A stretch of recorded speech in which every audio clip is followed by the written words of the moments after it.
I'm here with Tim Giorno, who is actually the lead instructor for the Scuola Di Fabris. I'm going to ask him a couple questions about his school and his upcoming Intro to Rapier night.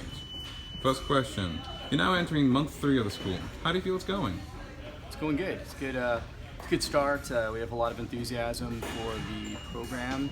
Everyone's super positive, willing to learn. We've had some nice turnouts as far as classes are concerned, and we're starting to dive into some deeper material within the treatise. So, did you have prior martial arts experience? And if so, what did you do before this? I did. I did quite a bit of sport fencing. I have a pretty intense sport fencing background. I had competed at the Division I level for men's saber. Southwest section champion here in Texas and all that. So I had several years of training with some internationally renowned coaches, but historical fencing just really captured my attention. How did you discover the Fabris treatise? Totally by accident. I had been injured from sport fencing, a pretty severe injury where I just had to stop competing. I had torn my hamstring consecutive times and wasn't able to really train as hard as I would have liked to. So therefore I would show up to the competitions and just wasn't able to push it. I'd always be like incredibly injured. And so I took a couple years off from fencing altogether, just got away from the whole sport thing, and was surfing the web one day because I've always had a love for history and especially the 16th and early 17th century time period. And I came across historical fencing and I was like, wow, this is amazing. And saw these videos of a bunch of guys in Europe that were super intense and really serious about their training.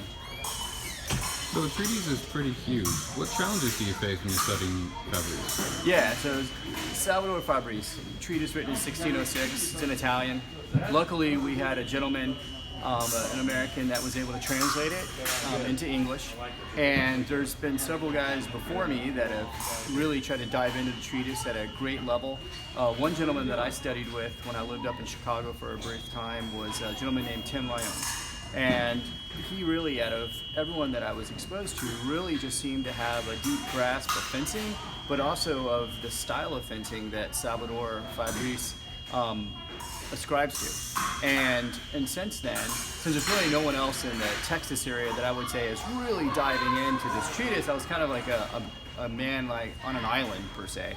So I just keep studying it, and trial and error as far as like actions are concerned, theories concerned.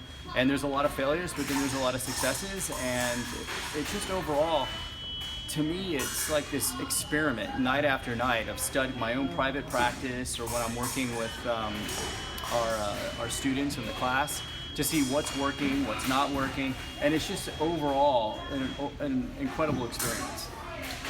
What are you studying tonight in class, and do you care to explain a little bit? Yeah, sure. So we're studying chapter 5 within the Fabris treatise, which has to do with how to gain the appropriate measure in the larga, which is a long measure, or in misura stretta, which is the close measure. And Fabris talks about different key points on how to do it safely, and also there's a lot to do with your body on how you enter into the measure that he mentions time and time again, and a mindset on how to do it as well. So again, just another aspect of just research, experimentation, to see what works, what's not really working, and to try to keep improving those methodologies. Okay, so what events do you have planned for the next 2 months of the school? Yeah. Next week we have July 11th. We have our Intro to Rapier class, and so new students are signing up. You can get your tickets now, and it's basically a crash course, Reader Digest version of late 16th century, early 17th century rapier with a focus on Fabris, and gives you really the down and dirty basics of the weapons. You can get like a snapshot, just a mere snapshot of what the tip of the iceberg looks like for rapier. It's a lot of fun though, really good community. Okay.